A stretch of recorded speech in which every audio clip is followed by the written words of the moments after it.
This B Podcast Network show is presented by IXL. IXL's all-inclusive online teaching and learning platform simplifies edtech needs and accelerates achievement in 95 of the top 100 U.S. school districts. IXL delivers personalized learning across a comprehensive pre-K to 12 curriculum, including math, language arts, science, and social studies, and it helps you assess student performance through actionable real-time insights at every level of your school or district. This one solution performs work that typically requires dozens of different tools. Want to find out why so many leading districts trust IXL? Visit ixl.com/BE. That's ixl.com/BE. We're proud to be sponsored by MyFlex Learning. MyFlex Learning is a scheduling platform that helps middle and high schools meet the individual needs of all students. Schools can easily create and manage time for flex blocks, win time, activity periods, RTI, counselor and teacher appointments, and much more. And with its built-in accountability tool and reporting features, MyFlex Learning solves your challenges around getting kids where they need to be and understanding how flex time is spent. Make your flex time work for you. Visit myflexlearning.com/BE to learn more and receive $500 off the first year. That's myflexlearning.com/BE.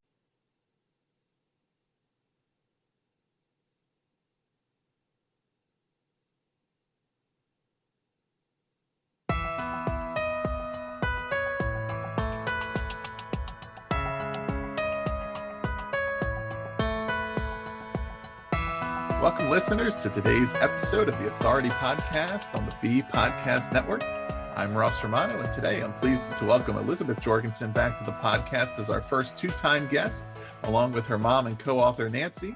Today we are talking about the middle grade and young adult biography, Gwen Jorgensen, USA's first Olympic gold medal triathlete, which Elizabeth and Nancy wrote in collaboration with Gwen.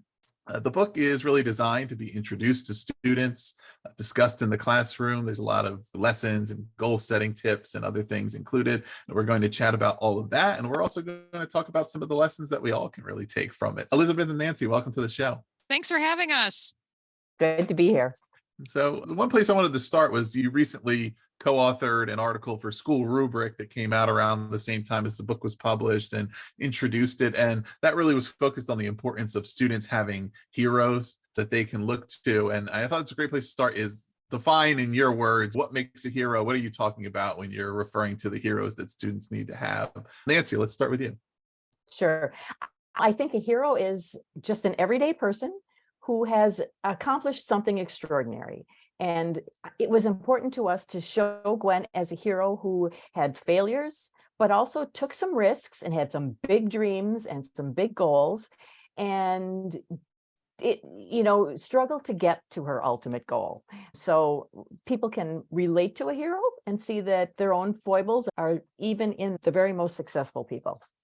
Yeah, and part of that being a hero is that hero's journey, right, that we would cover. And that's relevant to this is Gwen is a Olympian gold medalist, but she was not a prodigy, right? She was always talented in sports, but worked hard, as far as I can tell, as far as physical attributes. She's not 6'8", right? Somebody who you would look at her and say, this is a normal person, looks like anybody else and works like anybody else can, which I think is, of course, super relevant to how students or anybody reading the book can find some of the lessons pertinent, right? There's some people who are heroes to many or who are inspiring, but it's really hard to replicate what they did. I mean, it's hard to replicate this anyway, but there is a path in whatever your chosen field is. But Elizabeth, let's talk about that a little bit. Who is Gwen? What are the broad strokes of her kind of journey from being a young athlete to where she eventually ended up being an Olympian? Yeah, like you were saying, she wasn't a prodigy. She was always a good athlete, but in no way did we think when she was in elementary, middle, high school, even college, that she would be an Olympian, much less the gold medal Olympian, like Right. number one in the world. But I think what makes her successful is that she dedicates herself to a process that she knows is going to be fruitful.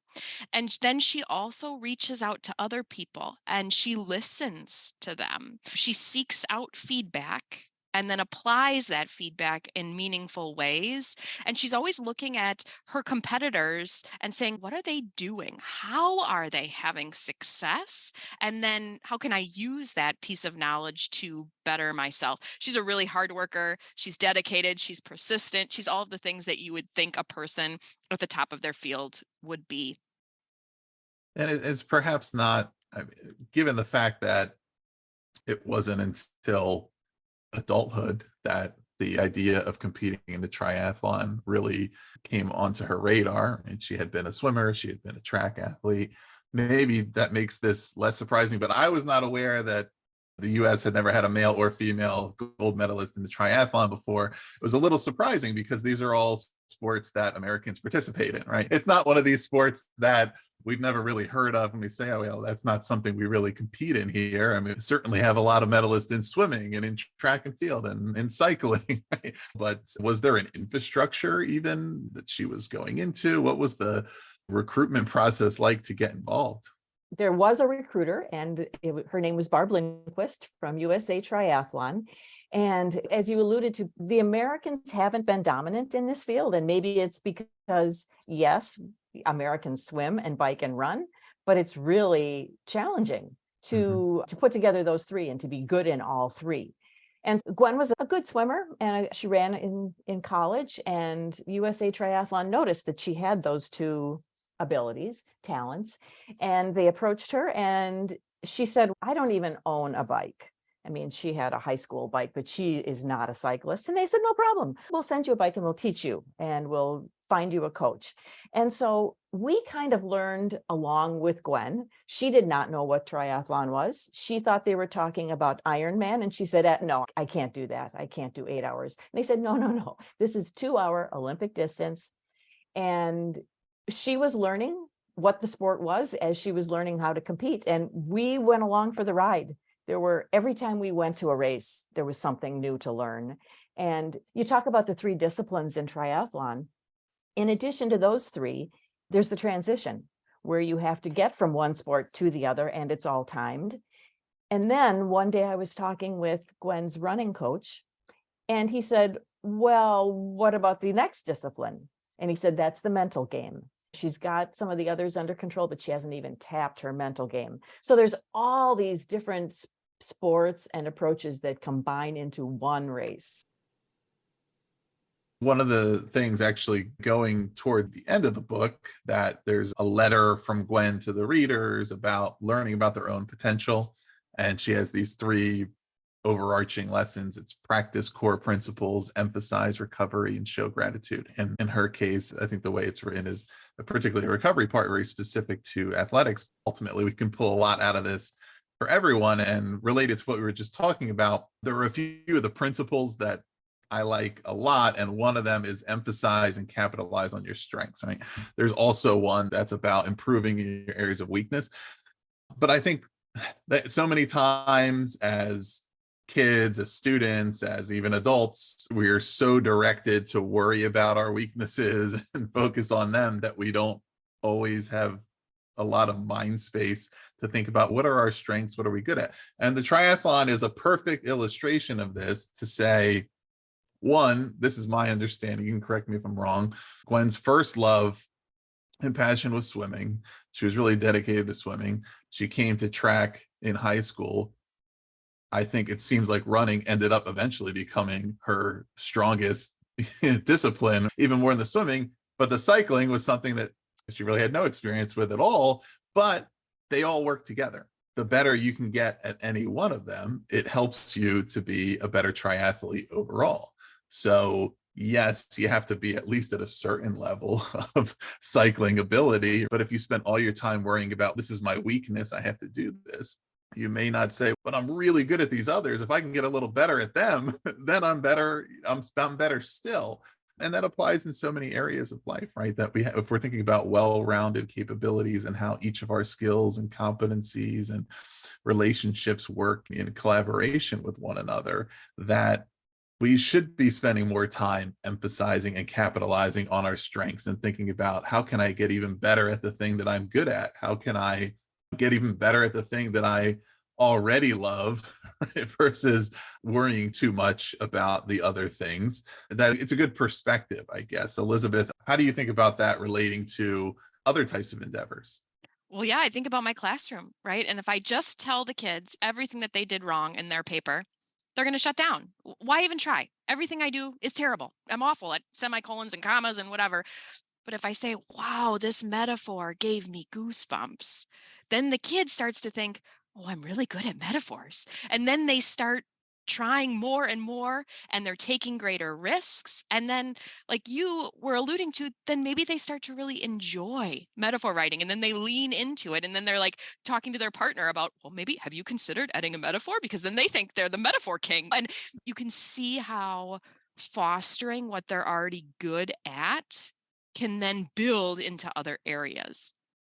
I think in Gwen's case, it was also a matter of confidence. She came to this sport, she was not confident about her bike, and just kind of overall being a professional athlete, when a few months earlier she was an accountant doing corporate taxes, she lacked confidence. And one thing her coach taught her was to write down 3 things every day that she did well and to emphasize the positive. And then she would get to a race and she would go back and read those daily affirmations of these 3 things I did well all these different days. And it built her up and gave her confidence in the areas that maybe she was feeling a little hesitant. All that success gave her confidence. I think it was Germany when she was early in her career. And she said, Mom, I'm just working on the swim right now. My coach says we're just going to work on the swim. And then she explained to me that if she could master the swim portion in open water, she would be ahead for the bike and it would give her a better start in the bike. And she said, so the next thing we're going to work on is my bike. And if I can get really good at the bike, then that will put me ahead for the run and hopefully win the race. But I think that's applicable too. If you can master one thing, it will give you a head start on the next. You mentioned the positive affirmations, and there was a quote that was shared in Forward. And some listeners may be familiar. The Forward was written by Rich Roll, who is an author of a book called Finding Ultra, and he has a podcast. So some of our listeners may know him, but there's a quote, there is power in what you tell yourself. The quote comes from Gwen, and that's about that positivity. And it's also the through line in a lot of these things around intentionality and around saying, okay, positivity is not naivety, right? But it's saying intentionally, let me really think critically about the things that I'm doing well, the things I know I can do, and reinforce that to myself so that my mind is not clouded by the areas where I'm feeling less confident and less certain. And it takes that because in an endeavor like this, it's a long-term process. It's something that you have to be totally self-motivated. Like so many things we do in life, it's really how much do you want to achieve this thing? Because there's nobody else that can really want to achieve it for you. And you have to keep reminding yourself of how you're going to get there, what the positive steps are that you're taking, because there's something every day that you did a little bit better than what you did before, and that gets you a little bit closer to your goal. What about that positivity? What do you think makes something that a reader, particularly if we're thinking about middle grades to high school, prime time for lack of confidence, lack of certainty around what we can do, who we are, feeling comfortable in our own skin, and also the prime period of having a lot of external inputs that may be telling us something about ourselves that ultimately as adults, we know that we kind of have to make those decisions for ourselves. Who am I? What can I do? What do I want to do? But when you're going through adolescence, there's a lot coming at you and there's a lot of uncertainty. Let's talk to the teachers that are listening. They can help students to kind of practically implement that learning and say, here's what we want to do around this positivity. There is power in what we tell ourselves about ourselves. And here is maybe what that might look like. Elizabeth, do you want to take that one? Yeah, in the book, Gwen writes letters to her former self, telling her middle grade self, like the things that she wants that little girl to know, kind of like what you're saying, that it's going to be difficult and you're going to be disappointed, but you have things that you can control. And part of that is your mindset, your outlook. Part of it is your process, your daily habits, and knowing that if you do all the little things right, that good things will come. And maybe not right away, and maybe not for a few years, but keep at it and know that these years are hard and we've all been through them, but it does get easier. What were you thinking, Yeah. Mom? I think there are a lot of lessons in the book that we present as the way Gwen ran her life to achieve this success. But we're hoping that anyone, even kids, will extrapolate out of that and say, she did that. That's a really good idea. In a more concrete way, in our teacher guide, we actually have a worksheet on goal setting. And you don't need the worksheet. All you need is a piece of paper or a computer and just set it up and every day write down 3 things. But that's the key, is that every day you do it. You don't wait till the end of the week and then think, oh, I can't think of even one thing I did this week. It's just the discipline of finding something, even if it's just, I got up on time today, or I made up my bed, or I asked my teacher a question. I collaborated with a classmate. I was a productive member of my group. Right. And speaking of those letters to her younger self, there's a lesson in there with a lot of them, which is the only difference is to try, because sometimes the letters will almost read as in contrast with what Gwen was doing at the time. The letter will write to herself and say, I know you're not feeling confident. I know you're uncertain. I know you're unsure. And yet what she is doing is trying a new thing and doing this new thing, right? And so it shows to me as a reader, okay, yeah, I'm not sure how this is going to turn out, or you don't always have to know, or you don't always have to feel super confident, but if you try, you never know what you might achieve. If you try a new thing, the worst that can happen is it doesn't turn out to be your thing, but maybe you learn something about yourself that leads you in another direction, but you may find out that you're really good at it, you really like it. And I think that's a really good illustration to see those in the middle of the chapters, because sometimes even as I was reading through it, I'd say, oh, this is interesting, because what I'm reading about here seems like somebody who's not afraid to go out and try new things, but it's the same thing that everybody feels, right? The same, I don't know, I like this, or I know I'm good at this. I don't know what that is. How do you think some of that, knowing what you know now, prepared Gwen for the success that she achieved later? People always ask Mom, did she raise an Olympian? How do you raise an Olympic champion? And that it's a very common thing to think that she was raised to be this way. Mm-hmm. But that is not at all how I felt like we were raised. We were raised to have some balance. Gwen was obsessed with swimming, but Mom insisted that she still play an instrument. And so she was in the school orchestra. She was in the community orchestra, the Milwaukee Youth Symphony, and then also the focus on academics. It wasn't just put all of your focus onto athletics. It was, you need to be a well-rounded person who can do more than swim. And I think getting back to your question about setbacks and failures and things that don't go your way, I read a long time ago that valedictorians, high school valedictorians, have a huge dropout rate in college because everything's always been easy for them. And then they get to college where everybody's smart and the classes are harder. And I think that applies to Gwen. When you get to the Olympic level, when you're an elite athlete, everything is hard. Nutrition and recovery and international travel and just so many things. Drug testing, just the stress of being tested for drugs after every high-level race. But she was prepared because all along it wasn't easy. And she always had to find some way to get through whatever she was struggling with in swimming and then in running and then on the bike. And so she was prepared for dealing with not always adversity, but at least situations.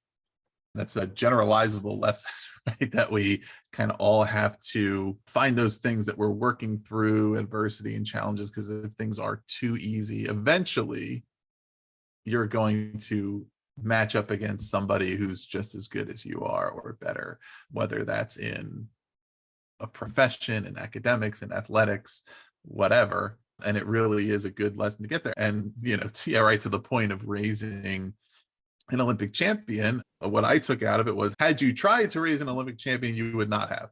Because what you probably would have done in that case was to say, let's put all of our time and resources and everything into swimming. And in all likelihood, winning a gold medal in swimming is a whole different thing. And that probably is not the way it would have worked out, versus saying, it kind of reminds me of those overnight success doesn't happen overnight thing, right? Even though Gwen may have never been planning on triathlon and came to that later, everything that was happening was all preparation for it. Again, and it's almost that if you were to write, there is one part of the story that if you were to write it as a fictional story, you would definitely choose accountant to be the job that somebody would come from. It's the perfect job to say, you're doing this, desk job, and now you're going to go to the Olympics. And nobody else would have said, yeah, this seems like a natural next step for you.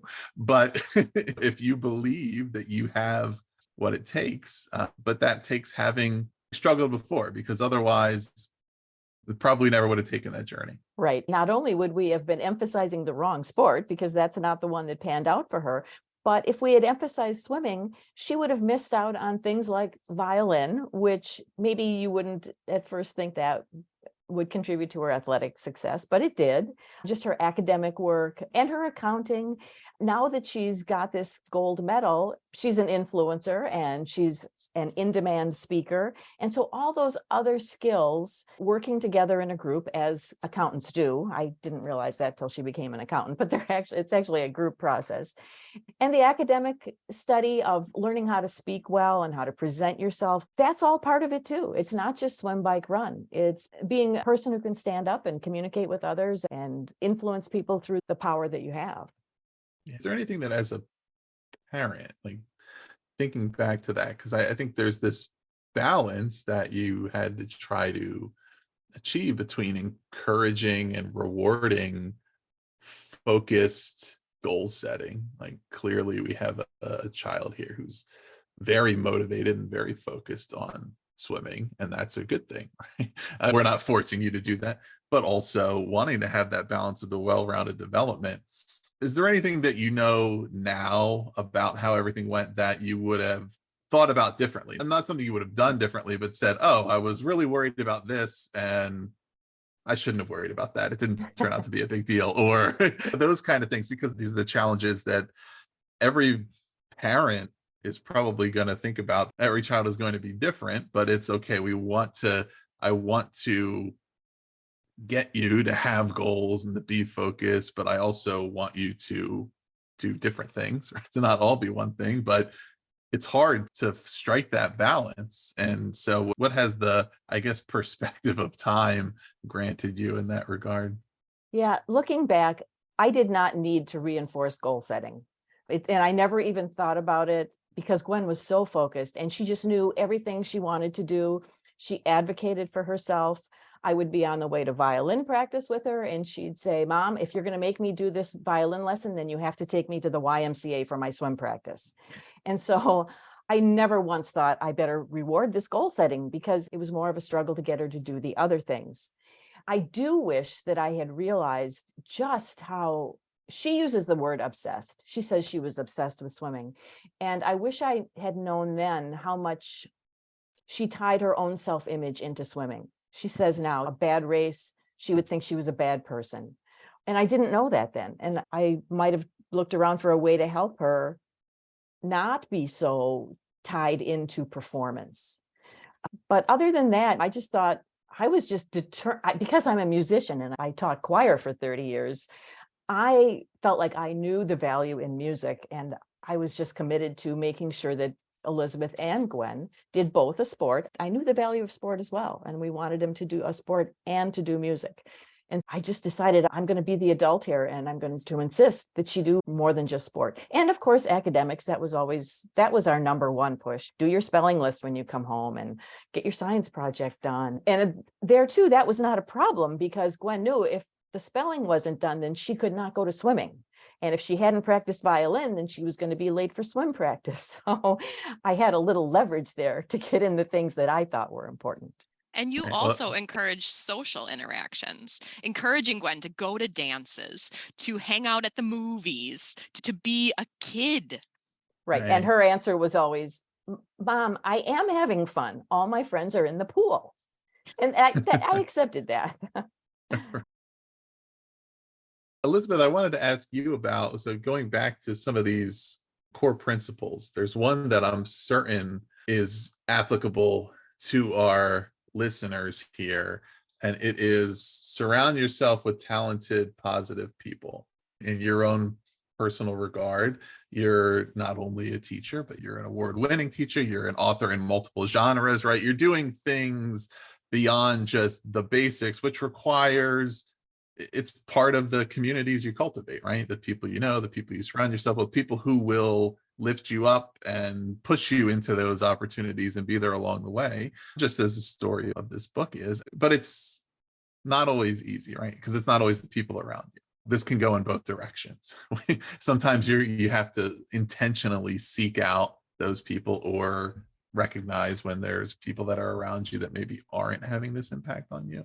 What's your perspective on this principle and how a peer of yours, an educator listening, may try to put this one into practice? Yeah, when Gwen, after the first Olympics, didn't go the way that she had hoped, she looked at her competitors who were having success and said, what are they doing that I'm not? And one of the things that she noticed is that they put themselves in a daily performance environment where every day they went to practice and they were surrounded by other triathletes that could push them every day, that could hold them accountable every day. We kind of have that at school, right? We come to school and we have other professionals that are around us and making really intentional choices with the conversations that we have. We know that some people are more positive than others and cultivating those positive relationships. But personally, I'm thinking of one of the professional collaborations that's been best for me has happened outside of my building. I got wound up in Korean poetry. And the people at the Sejong Cultural Society have, like you said, encouraged me to go and speak at conferences, have nurtured my article writing and publishing, have hooked me up with other poetry experts to learn from, to collaborate with. And it goes both ways, right? I contribute to them, they contribute to me. And I know if I need something, they're like one phone call away. And all I have to do is say, I'm struggling with this. Do you have an idea? It's really been the growth that I've seen in myself because of this relationship that I've formed. It's astronomical. I could never put a value on it. And it's something that happened organically. Mom, you're very familiar with this. Right. And I just think you see the good in people and you see the possibilities in these opportunities that come up. And I think not everybody does that. For myself, I might look at some of these opportunities you've been presented with, and I might have thought, I'm just really too busy right now, or that's going to take so much time, or I have to drive all the way to Chicago. But you see the potential in some of these quirky things that come up and you think, well, what does it hurt? So I'm going to drive to Chicago and see what it's like. And I think that's opened up, because you've been open to that, to people who maybe are kind of quirky and projects that are kind of unusual. You've been rewarded with a lot of opportunity to grow and to contribute. And these are the things that I tell my students, that we never know where opportunities are going to take us. But if we keep putting our best foot forward, if we keep seeing the positive in these situations, good things will come. And I cannot predict what those good things are going to be. But I know if I keep showing up and doing good work with good people, it's going to blow my expectations out of the water. Right. And yeah, when I think about the positive people in this regard, it's not just happy, cheerful, optimistic people in general. That's good.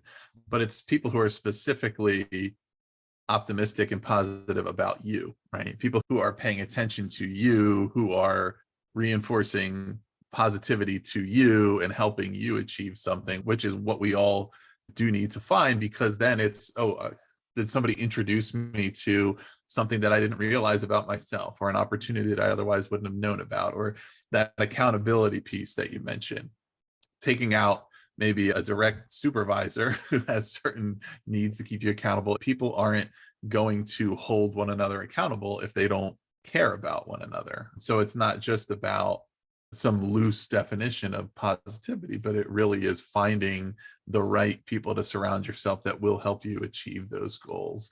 Of course, it's something that we would also want to instill in our students to be this type of person and to seek these type of people. And sometimes it takes a longer time to get there, but it's an important lesson that students look forward to what is their future and understanding how those decisions that I make are important to that just as anything else is, and to trying to find that type of a community. And the other principle I highlighted, three of them, is control the controllables, which is important to all of this. And that's a really important one for students to grasp onto. I think it goes hand in hand in a lot of ways with the emphasize and capitalize on your strengths. But it's saying if something's completely out of my control, I have to really be cognizant of how much mental energy I am putting on that, because it can overwhelm everything else and I can't do anything about it.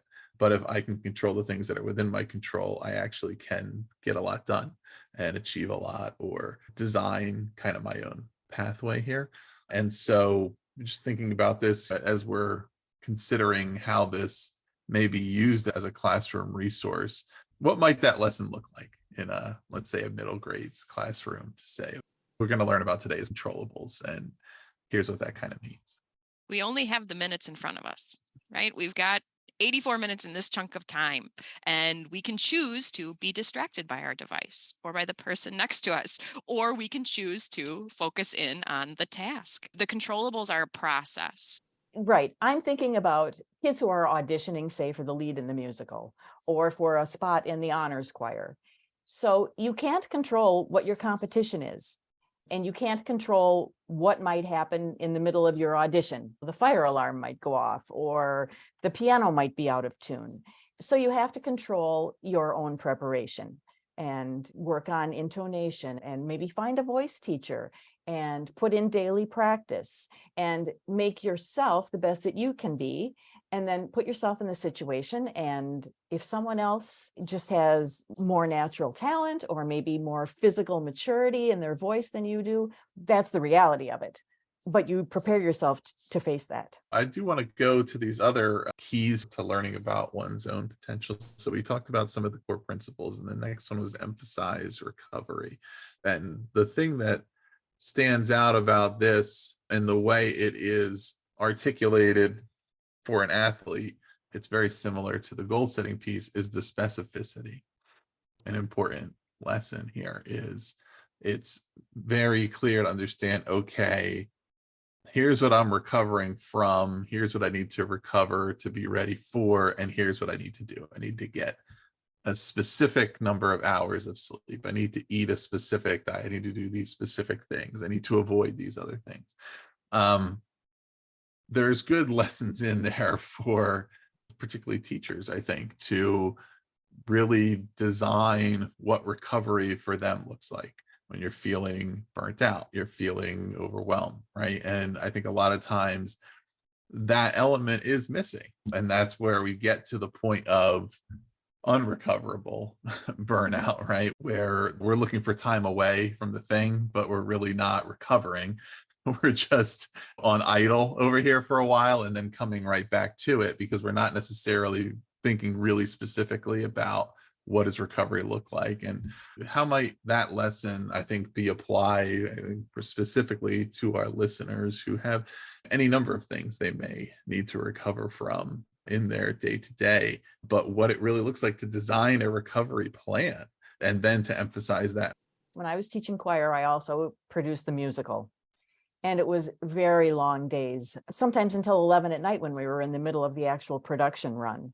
And leading up to that, I had my own choir rehearsals and dance rehearsals, and then we would hire a costume designer. And the costume designer would show up on Saturday morning at 8 and take as much help as he could get, hemming costumes and whatever. And I always felt like I had to be there. And if he was in my department and I had hired him, I had to be present. And I came to the realization that, no, I don't have to be there to sew somebody's hem on their dress. I hired him to do that. So I think it's setting boundaries. And even in those days when you are working long hours, if you can carve out a niche where you don't have to be there and you can just recover a little bit with some time for yourself, some quiet time, maybe a little extra sleep. I also think, talking about middle school kids, that's kind of the age when they start to want to stay up till midnight. and come in the next morning to school and they're too tired to function. Maybe they skipped breakfast because they got up too late and they just had to run for the bus. So you're right, it's applicable to teachers, but I also think this middle grade YA audience, defining their routines and what helps them to function at their best. Yeah, and it's something that, if we're talking about athletics in particular, right, that too often these are lessons that would be super helpful to the youth, right? We don't start to think about them until you get a little older and recovery becomes a little harder. And it's, oh, but now I need to really, I need to watch my diet, or I need to get some rest, or I need to do these things. But it's really about, I think, understanding what you're aiming for and exactly what it, same thing with setting the goals, right? Whether it's for athletic achievements or for academics or for a profession that you want to get into or any other kind of endeavor, to say, okay, let me think about exactly what do I need to do to get there. There's even specificity outlined in the book as far as packing to go to the competition. Pack 3 to 5 of this, pack exact. It's about saying, okay, this is how I am ready. Then I'm not expending additional mental resources on thinking about, while I'm doing it, I have a plan. I'm not going to forget anything. I'm not going to have to go back later and realize, oh, I did that wrong. And I know that I'm exactly ready for what I'm supposed to be doing. And realistically, whereas I think a lot of people may think about folks who are very specific in that way and precise as that it's rigid and it's inflexible, but in reality, it's a lot easier to adapt from a specific plan than it is from no plan, right? Because you can always say, all right, I packed 5 pairs of socks and really I needed 6. But if you have no idea, you may say, well, I don't know. I have a whole suitcase full. But another important piece, and something that can be practiced directly by educators, can certainly be taught to students.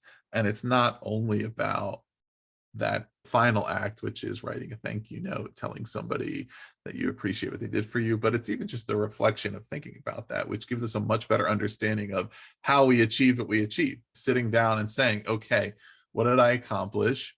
Who was around me? How did they help me? How did it happen? Now I really have a clear idea of what it took to achieve that and how I might achieve it again, or how I might help somebody else achieve it, because I took the time to appreciate, like we talked about earlier, surround the people you surround yourself with. And now I know how to do the next thing that I want to do, or how to do that again, because I understand who I was able to rely on to help me do that. I understand what I'm grateful for because I know what happened here. What more might you say about this lesson? I asked my students to write an essay about an educator that's made a difference in their lives. And like you're saying, they reflect back on that coach that they had in 5th grade that helped them with their free throws, or they think about the guidance counselor that sat with them during that really difficult emotional time, or the school resource officer who taught them a valuable lesson. They write the essay and then they give a copy of it to the person that they wrote about. And the kids will say that writing it is powerful, but what's even better is sharing it with the person that they wrote about and then hearing the response that comes back. Just that expression of, I thought they knew. How could my 5th grade teacher not know the difference she made in my life? And it's like, people don't. They don't know unless you take time to tell them. And then it changes the life of not only the person who receives the gratitude, but then also the student who is expressing that gratitude. I think for Gwen, and for any athlete or anyone who practices this, it keeps an ego in check. Not every athlete is humble. Gwen has remained very humble, and I think part of the reason is that she does acknowledge that she couldn't have done it alone. She could only have done it with help from family and coaches and her husband and USA Triathlon, her peers, her competitors. And so that keeps her grounded, I think. And in being grounded, then she can achieve more because she doesn't think, well, I did this all on my own and now I have to do something else. I can turn to other people and they can help me. There's a phenomenon I call retrofitting genius to your successes that I think is evident a lot of times when ultra successful people kind of write about their story and their success. And it's clear that they weren't necessarily thinking about it as it was happening. And now they're looking back. And this piece really is missing, right? And a lot of times we see these people who are super, super successful in one thing, and then they struggle to replicate that success. They're really successful founding and running one company, and they aren't as with the next one, or whatever the case may be. And a lot of times I think this is what's missing, is they weren't really reflecting on thinking about the people that were around them, or the circumstances, the things that helped them to be successful. And they think it was all just them, and now they're trying to do the next thing, and they're not going back to tap into those same resources. Or you're not, from a self-serving perspective as an individual, the more that you are able to express your gratitude to people, the more they're going to be motivated to help you again, because they, number one, they can see, oh, they really found that helpful. Okay, well, if that was helpful to them, then let me help them some more. And also they just feel good about having helped somebody who's appreciative. But yeah, it certainly is about telling them the story of what they were able to do for you, because so many of us don't hear that. Same reason why I'm a big advocate of schools really engaging in conversation and storytelling about their successes, because as a teacher, you're going day to day, you're really busy, you're thinking about the micro pieces and this assessment and that test and this lesson, and you're not necessarily having a lot of time to think about, oh, look at all these things we achieved. Look at all these good things we did, right? And just even talking about it and having everybody have a chance to share and to express who was involved in that and what they did really gives you a better perspective. So as we close up here, I'm going to ask you probably the hardest question of the entire thing, which is going to be, if each of you could deliver one takeaway that you would want an educator to take from this. We'll start with Elizabeth on this one. What's the final takeaway that you would share? As an English teacher, I want kids to read a book and enjoy it. I want them to open a page and forget about everything else that's going on. I want them to see some of themselves in the character, or I want them to be inspired by the character. I think that for me would it would just make me so happy if young adults, if middle grade students picked up this book and enjoyed it. Excellent. That's a good one. And I think after raising an Olympian, I want teachers to know that you can't mold someone into something that they're not, but you can help them become the very best person that they are. And with a combination of encouragement and support, balanced with some discipline and high expectations, you can give every kid the opportunity to really find themselves, find their own talents, find their strengths, and build on those strengths. And they will come out to be the very best version of themselves. And you won't raise 30 Olympians in your class of 30, but you will raise 30 great kids who are just themselves. That's excellent. I think on my end, it's just, if we continue to recognize and reinforce the strengths in each person, it'll eventually lead us all to something we didn't even know existed, right? The longer we go in life, the more our perspective opens to what's out there, what's available. You can take the clear illustration here of somebody who was a really passionate, talented swimmer whose sister was nice enough to say, hey, you're a good athlete, maybe you should try running, who eventually found a completely different sport because it was like, okay, well, if you're good at this thing, maybe you'll be good at this other thing, and maybe you'll be good at this. But that could be anything. That could be different jobs, professions, anything out there, to say, look, if we just keep building on the things that we love or that we're really good at, we'll keep learning about new things that are out there and new things that we can really succeed with. And it's something that I think any educator can do if they have that in mind, to say, let's focus on strengths first and reinforcing those and building upon those. And it's something that would just instill so much confidence and positive feeling in students. So we're going to put the information in the show notes about the book and where to find it. You can purchase the book on Amazon, but there's also a small bookstore that's selling autographed copies. So we'll put a link to that below. There's also some additional resources from the authors for teachers to pick up if you want to use the book in your classroom, and a variety of other information down there in the show notes. So please check that out. Also, do subscribe to the Authority Podcast for more in-depth author interviews like this one, and visit bpodcast.network to learn about all of our shows. Elizabeth and Nancy, thanks so much for being on the Authority. Thank you for having us. This has been the Authority Podcast, hosted by Ross Romano. Edited by Gage Sanderson. Do you want to simplify your school's technology, save teachers time, and improve students' performance on state assessments? You can do it all, but don't waste another minute. Head straight to ixl.com/BE to learn how IXL's research-proven teaching and learning platform can help you achieve all of these goals. That's ixl.com/BE.